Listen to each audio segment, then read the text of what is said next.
And a colleague of mine, a classmate of mine, my good friend Brian Deese, set up shop and was running economics for our party's next nominee, Hillary Clinton. And we started off in the same city together, and then when we wrapped up the nomination, Deese seamlessly came in and was just an absolute rock star economic advisor on that campaign. Went on to become a member of the Economic Council in the White House and was seminal in the auto bailout and the rescue of the auto industry here in Detroit and around the country. Went on, yeah, clapping it up. And he not only did that, but he went on to become the acting director of OMB back when they had respect for the Congressional Budget Office. And more important than any of that, and I think most passionately, he wound up as senior advisor to President Obama. I think you probably know the current occupant of one of that title right now in the White House. But he's senior advisor to President Obama and worked particularly on climate and helped negotiate the Paris Accords. And what he's here to talk about is the intersection between the meat and potatoes issues that he came originally to Detroit to work on the Economic Council and what he wound up finishing in the White House with the Accords. But most importantly, when I asked him to come, he said, "Wait a minute, did you say that's Detroit?" And he's like, "I'll be there. I'll be there for Detroit." So let's give it up for Brian Deese.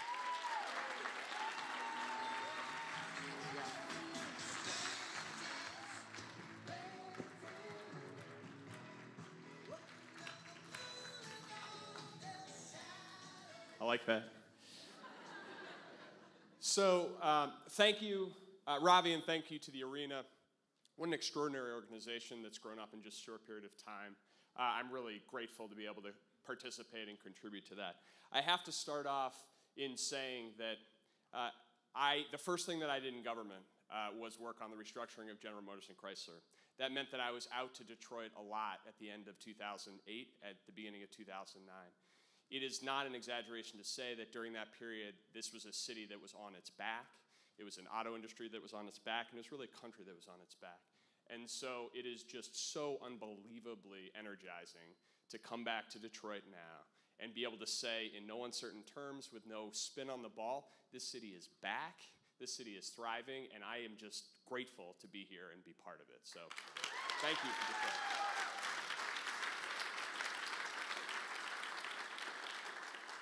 So I want to talk a little bit about climate change. I'm going to be brief because I mostly want to talk about questions.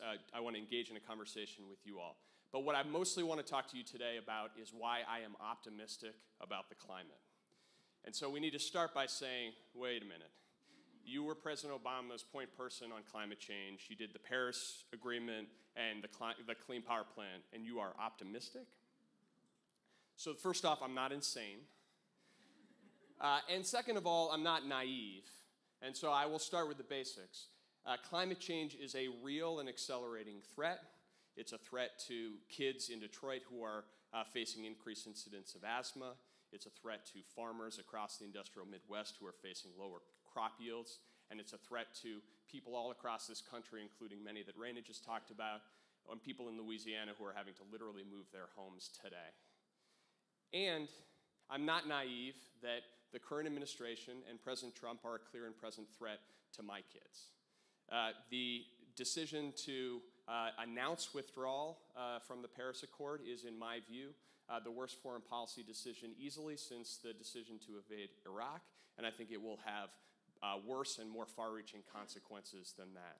And I think that not only the acceptance but the coddling of climate denial is something that is acceptable. Neither of those are things that I can explain to my 4-year-old, and it's an embarrassment that we have to be engaged in that. So I am not naive. And as you can tell, I'm a little fired up about this issue. But what I want to talk to you about today is not how pissed off I am, but how optimistic I am. And I have 3 reasons for that. The first basic reason, the economics are on our side.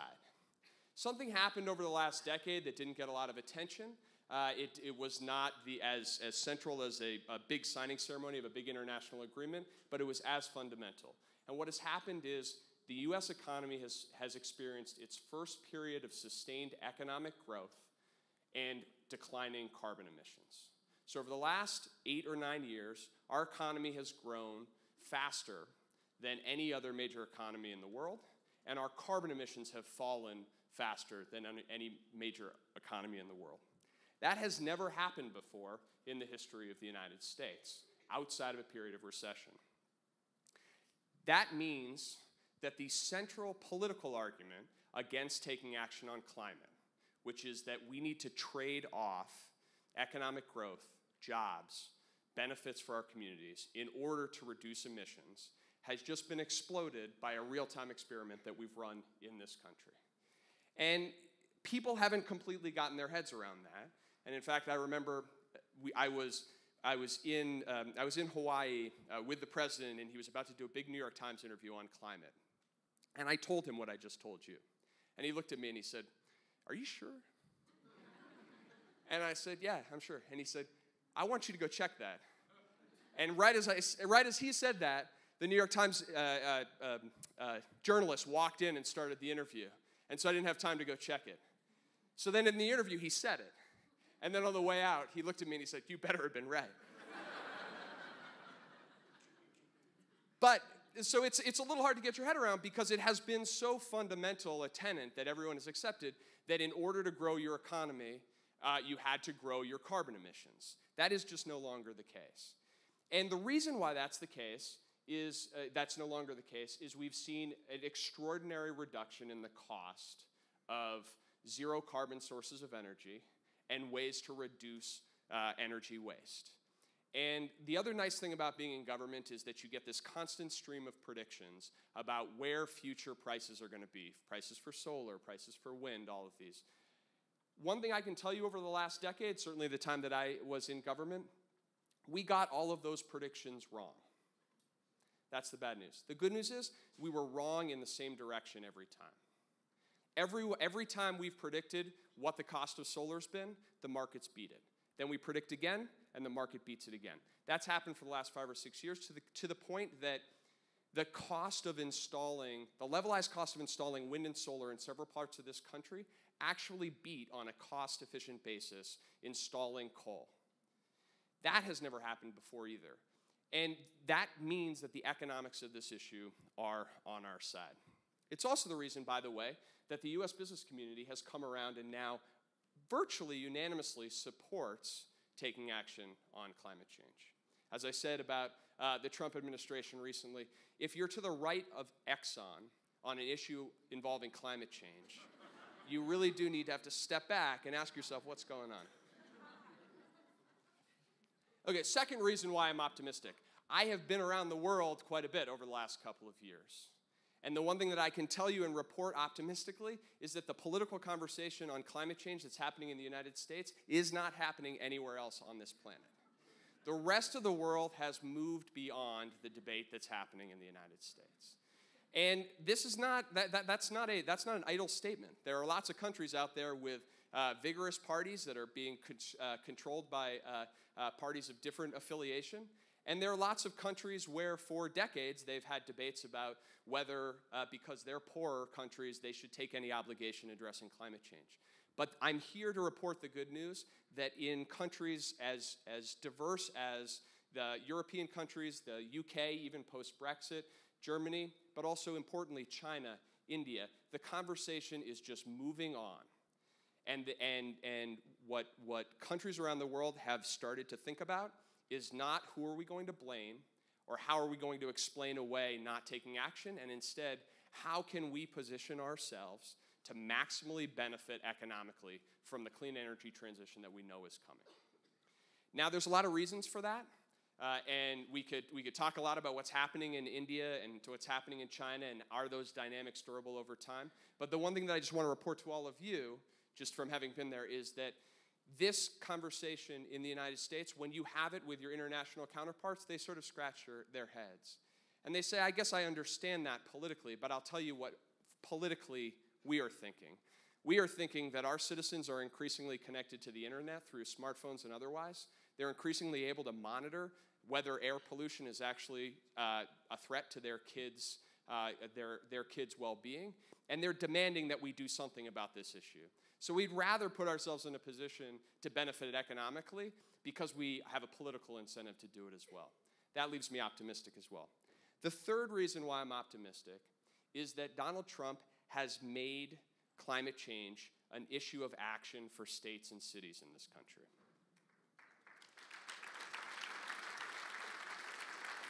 I spent a lot of time when I was in the White House trying to organize coalitions of businesses, coalitions of cities, coalitions of states. And we very much appreciate all the support that we got and the partnership that we got. But I will tell you, it was hard. And we often slogged. And at best, even around the Paris Agreement, we got about 150 U.S. companies to sign on to something called the American Business Act on Climate Pledge in the run-up to the Paris Agreement. What's happened in the last week since Donald Trump made that speech in the Rose Garden saying that he was going to pull out of the Paris Agreement? Organically, a group has come together that's labeled themselves We're Still In, signaling that even if Donald Trump wants to pull the federal government out of the Paris Agreement, there are people across the United States who actually want to be in. To date, as of this afternoon, 14 states, 178 cities, and 1,370 companies have come forward and said, we're still in the Paris Agreement.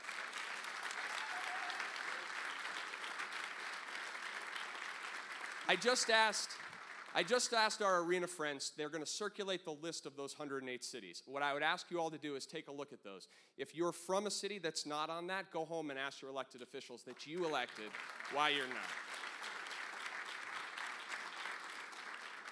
If you know somebody who's from a city who's not on that 178, do the same. And it's not just a political statement. It's important as a political statement because I'll tell you, what the German press is consuming right now is what Jerry Brown, Andrew Cuomo, Terry McAuliffe, Mark Dayton are doing on this issue. It's important politically, but it's also important substantively because those states and those cities that I just rattled off, they represent more than half of U.S. emissions. So if those states and cities can actually step forward and say, not only politically do we believe that we should have an international climate agreement, but here's our climate plan. Here's how we can stretch and do more to reduce emissions. Then we have the ability to actually communicate to the world that notwithstanding the federal government's position, states and cities together can still put the United States in a leadership position on climate. I never thought that I would have been standing here saying that U.S. mayors could actually be climate diplomats. But that's the situation that we find ourselves in. And the impact of decisions made at the city level and the state level right now on climate are more important than ever. That makes me optimistic because at the end of the day, the more local you get on the issue of climate change, the more practical it becomes. This takes me to the last point about where do we go now and where do we go forward. And I make two final points. The first is anyone who is thinking about getting into the political process, either by running for office or supporting candidates or starting organizations, now's the moment to do it because the multiplier impact at the state and local level is going to be much greater on this issue. And the second point that I would make is when you think about climate change, think about it in the most local and personal level that you can. People care about this issue for different reasons. And that makes sense. That's true of a lot of different issues that we care about. But as progressives in general, we have not done a good enough job at talking about this issue and communicating about this issue in those local and personal terms.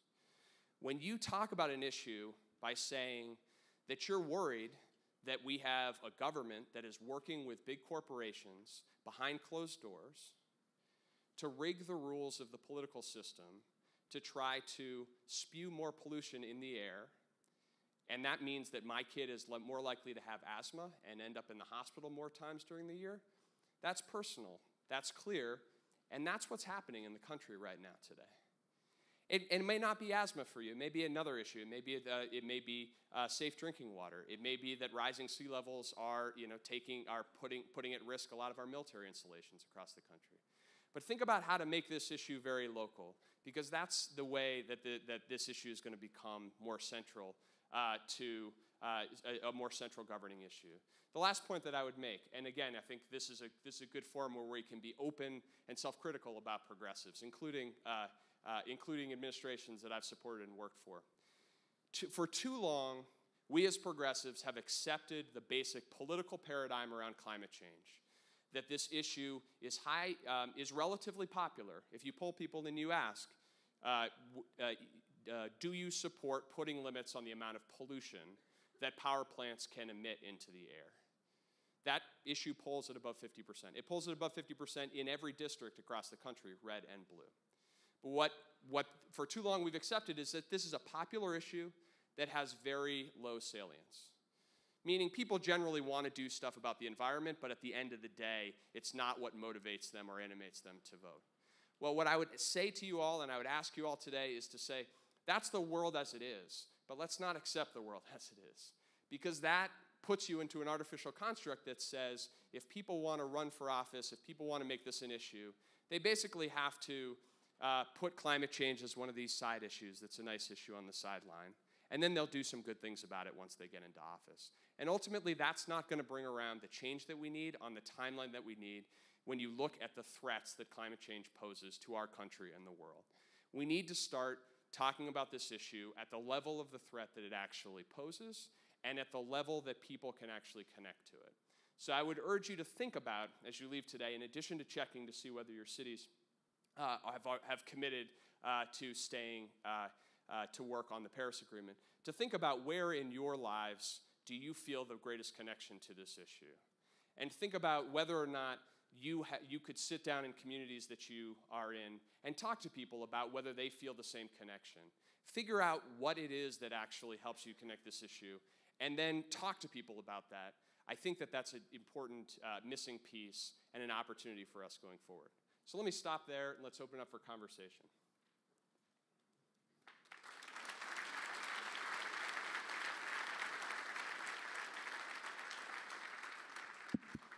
Hi, I'm David Hamilton from Michigan.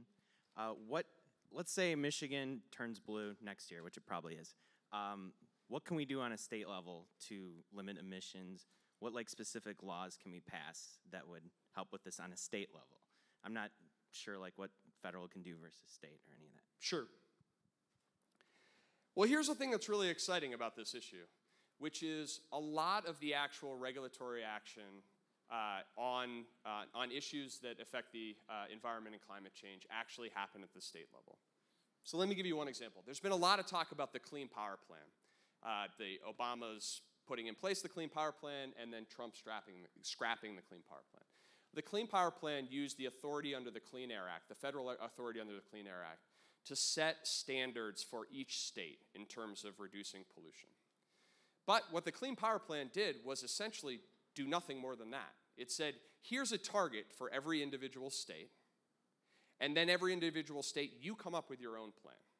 You could do that any way that you want, and there's a whole different menu, and states have gone at it very different ways. So we are unlikely to have that federal requirement in place over the next 3.5 years. Though I will say, as an aside, that will be caught up in litigation, and the Trump administration is going to have a lot harder time than it thinks actually getting that undone in a legal way. But even putting that aside,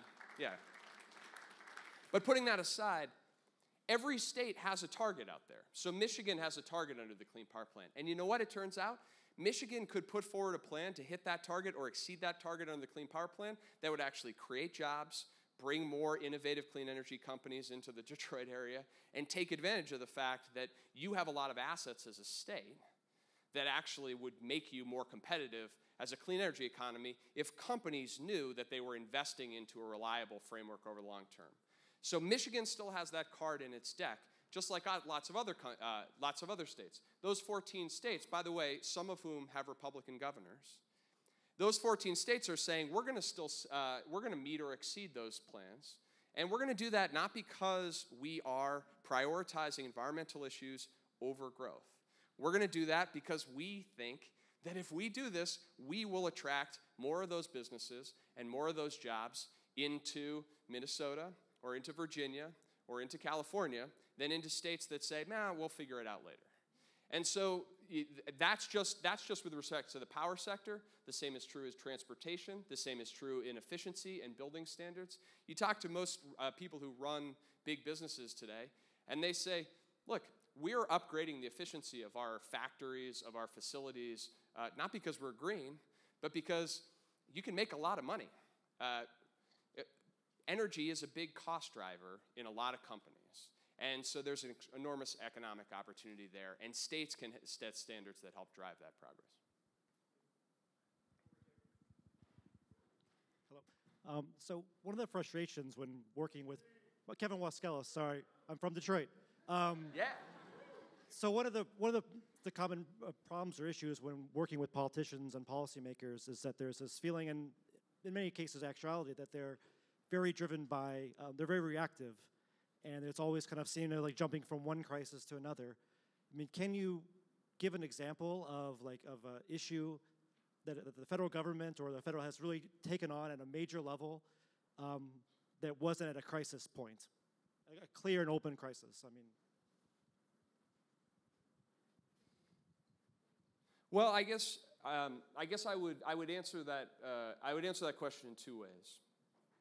If what you're saying is that we have a political system right now that is really quite bad at addressing issues before they become crises, then I will, sign me up as wholeheartedly, on that score.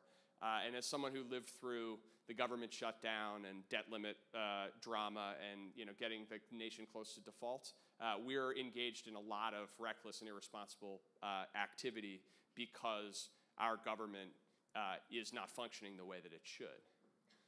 On the other hand, that's the federal government. If you look at state governments and cities, you see all across the country people putting in place policies that are designed at saying, where do we need to be 5 or 10 years from now? Because we want to play offense and put in place a proactive plan. So I think that the farther away that you get from the federal government, the more opportunity there is for that.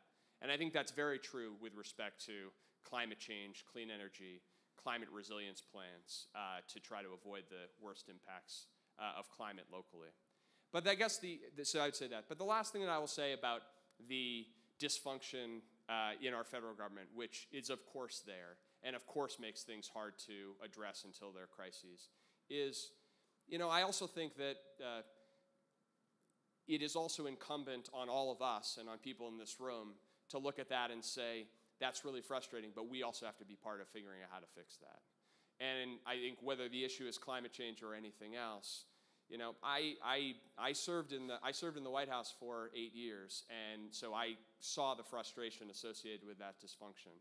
But I also saw enormous ways in which the federal government and the executive branch, and working together with the legislative branch, took steps that have made the lives of Americans across the country, unspeakably better. And so, when you say, can we do anything at all in this country if we're not facing a crisis point? Well, I was there the day that the president signed the Affordable Care Act into law. And our country had been facing a crisis of health care for years before that. And so you could argue that that's an example where, that came 50 or 100 years too late. But, on the other hand, I'm really glad it came when it did, and it didn't come a decade from now. And over the next 6 or 8 weeks, we're going to find out whether, as a country, we decide to roll back a lot of that progress and throw our healthcare system into a lot more uncertainty or not. So I think that, it is true that there's dysfunction, but there's also opportunity, and I think we all have to, it's incumbent on all of us to figure out how we break through that. Great. I see a bunch of hands over there. We got one more over here, and I'll make my way over to some of you. Obviously, it'll be hard to get all of you. Hello, thank you for the presentation, very informative. My name is David Sanchez out of Detroit. Thank you. Actually out of Southwest Detroit, and I know you mentioned that in your presentation. The area we're from, 48217, my neighbor, it's the highest asthma rate in the country, but it's also one of the most impoverished rates in the country too. So I'd have a hard time trying to ask that zip code or the residents there to choose between breathing in those carbon emissions and trying to pay their utility bill, right? So can you speak a little bit to the cost to the consumer with this green energy? And I know you said the price came down, but can you speak a little bit about where that's at currently? Yeah, absolutely. So I think you're raising two important points. The first is that this is true of carbon emissions, and it's true of every other issue of environmental pollution in this country, which is the people that are the most affected and the people at the most risk are the people with the least money and the least power in our economy. And so as we think about policy measures to try to address these issues, we can't avoid the fact that there is inequality that is baked into the way in which we pollute and the way in which we consume energy in this country. The second thing you said is, how do we avoid a situation in which people have to pay more for cleaner sources of energy? Because if you have to choose between putting food on the table and cleaner air, that's an impossible choice to put in front of a parent. And this, I just cannot stress this hard enough. Anyone in America today that tells you that that is a choice and that you have to choose is selling you a false narrative. That right now in the United States, if you look at the Clean Power Plan, objectively, there are facts, and those facts do matter. Objectively, the Clean Power Plan would save consumers money, about $100 a year in their pocket.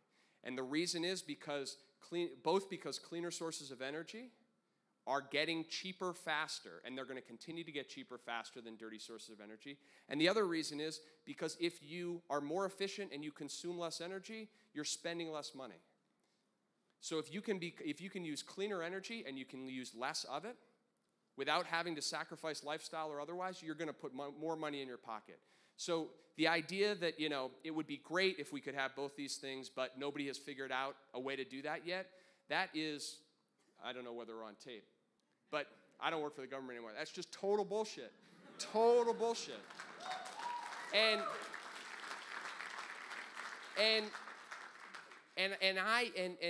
what is true is that there are some communities across the country whose economic livelihood has depended for years or decades on production of fossil fuels.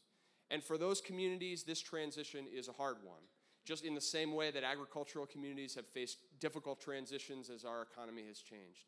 And we should be totally committed as a country to a just transition for those folks and actually looking out for the pensions and the health care of people who spent their lives working in mines and some of the worst and most dangerous jobs in this country. But we should not accept the idea that says, well, maybe climate change is real, and maybe I would prefer to reduce asthma rates in poor and impoverished communities, but I just can't figure out a way to do it that doesn't drive up those electricity bills. If somebody says that to you, I would look to see where their funding is coming from. Hey, Brian, I grew up in Toledo. I live in California now, and my question is, especially with state legislatures and the local level that you're talking about, who are the opponents to this? And just kind of give us an understanding of, if you're running for office, you don't have as much money and resources to fight these places. And the fact that the United States still has this discussion and you're saying other countries don't have it at all, who are we up against and what are they? Sure. So, I mentioned Exxon, and it is striking and worth pausing for a moment that if you look at the business community with really just one exception, which I'll get to in a second, you can't name a CEO in America today that was speaking out against the United States participating in the Paris Agreement. So the Trump administration made a decidedly anti-business decision when they made their announcement a couple weeks ago. So in rhetoric and in public posture, the U.S. business community really is for this. Now, where it gets more complicated is when you start to peel back and look at their actions and activities. But I think a lot of and some companies are really not so great on that front when you compare their rhetoric to their actions. But a lot of the money and a lot of the political opposition is being driven by a relatively small number of people, a minority of people, a minority of companies in the coal industry, led principally by Bob Murray of Murray Energy. He's the one CEO that you could probably find, very unsuccessful CEO. And then the money that's coming from the Koch brothers and a few others that have been very strategic about the funding of candidates and funding of research. And you see that across the landscape. And so it's a little difficult because the opposition pops up here, there, and everywhere, and you sort of wonder where it's all coming from. But it's relatively isolated. But I think that it's also quite significant. The one thing I would say on this front, though, which is to take a little heart, is that what happened in the last election, at least, we don't want to overlearn the lessons of the last election when it comes to climate change, which is that if you look at polling and data, that election at the federal level and at the presidential level and at the Senate and House level, that election was not about climate change. The issues that people were voting on and that divided people were not climate. Part of my argument is that that's a problem, because I want climate to become more salient, because I think that if it is, then we can win that argument. Other people are on the other side of that. It was interesting to see in the response to the Paris Agreement, there was political chatter with people on the progressive side saying this is going to become a political issue, and then some people who are opposed saying that would be great. Well, I would welcome that. It may turn out that that's wrong, but I'd certainly rather have this be a high salience issue than have it be an issue that people are ignoring. Hi, my name is Haley Mowdy. So thank you so much for taking the time to be here. You kind of touched on my question a little bit earlier when you mentioned like coal workers and other workers who make their living in dirty energy fields. So I currently live in Texas, but I was born and raised in Oklahoma, and not unlike West Virginia, it's a state whose sole economic interest pretty much is oil and natural gas. And while I buy the macro argument that it's economically feasible and beneficial to invest in these green energy initiatives, so many of my family members, friends, and community members make their livelihood in the oil and natural gas industries. And while many of those people are awake to the realities of climate change, I'm having trouble convincing them of the necessity of buying into clean energy initiatives, particularly because it hurts their bread and butter. What kinds of arguments do you think they would find persuasive to help me convince people who are working in these industries to support something that on the face might look like counterintuitive? Sure.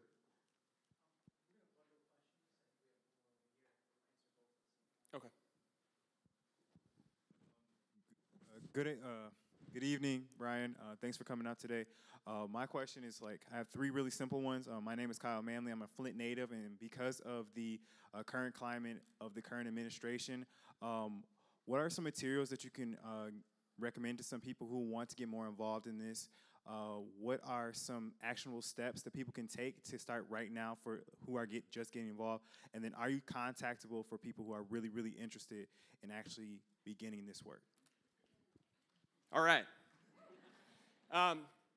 Both really good, important questions. So first one on this. The first I would say is that it's worth, wherever you live, whatever community you are in, it's worth getting smart and getting educated on what the economic drivers are in the communities that you live. Because let's take Texas in your, right next door. Texas is fast becoming the wind capital of America. 20% of Texas energy comes from wind today. On windy days, as much as 50% of the energy in Texas comes from wind. And in fact, recently you've seen some Texas politicians actually step out, federal politicians step out and say, whoa, let's not go overboard on that rhetoric, that anti-wind rhetoric, right? And that's happening in Oklahoma too.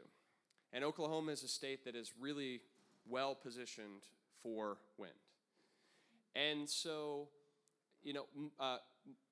the first thing I would say is every economic opportunity, we shouldn't have a partisan or political lens on economic opportunity.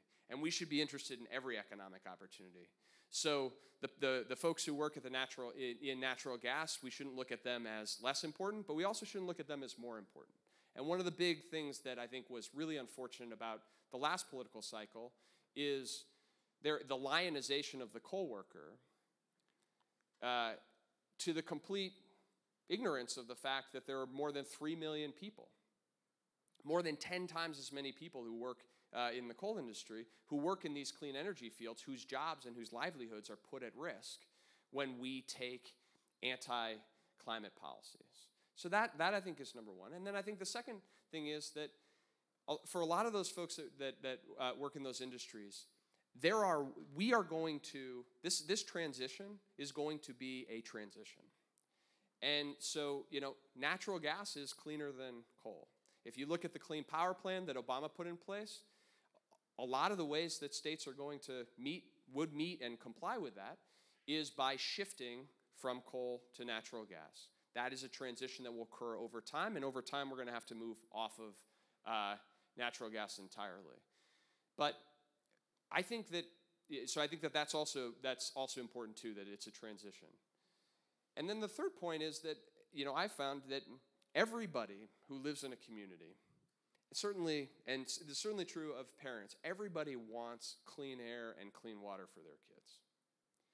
And so we should be able to sit down and find ways to achieve that goal without putting people's economic livelihoods at risk, and where there are going to be transitions in the economy, doing right by those people. And the truth is, we have those policies. It goes back to the point that I was making before. This is not an issue of unsolvable policy. I worked on some issues in the White House that were really just unsolvable policy issues, right? Like, it's really hard to figure out how to put somebody on Mars. They'll figure it out eventually. But that's an issue of where, it's not an issue of political will. It's just really complicated and hard to figure out. This one, we know the answers. And if you can engage people in a way that says, can we just talk about the answers, put the rhetoric aside. What about this? What about this? I think you find that you can break people down, and that really the things we're talking about could be opportunities. Could be opportunities to maintain the livelihood they have while creating opportunities in new fields as well. Okay, on the next question, I'm just going to do another plug. I think that the first thing to do is to check in with this group called We're Still In, because it is just a platform. It's a platform for organizing for states, cities, companies, and citizens. There's an accompanying petition that's called I'm Still In, which is asking for individuals to raise their own voices and add their own voices. So that's a place where you can immediately check in. You can get into a community, both social and digital, of people that are talking about the ways that they are trying to move that forward in their own communities. So that's one thing that I would recommend. The second thing that I would recommend if you're looking for reading to get up on things is that the current administration took down almost all of the material that was on the federal government websites about climate change, but luckily people have archived that and put that up on the internet. There's a lot of really good information, explainers on what is the Clean Power Plan, what is climate change, how is it affecting your communities, how can your community become more climate resilient. That stuff's all still out there, so I'd encourage you to do that. And on the last thing, absolutely. I won't actually read my email address out in front of this whole crowd, but I will tell you, feel free, after this and also in general, be in touch. And I guess the last thing that I will say is be in touch and be engaged on this issue and every other issue. Thank you for being here. Thank you for your commitment. And let's get to work.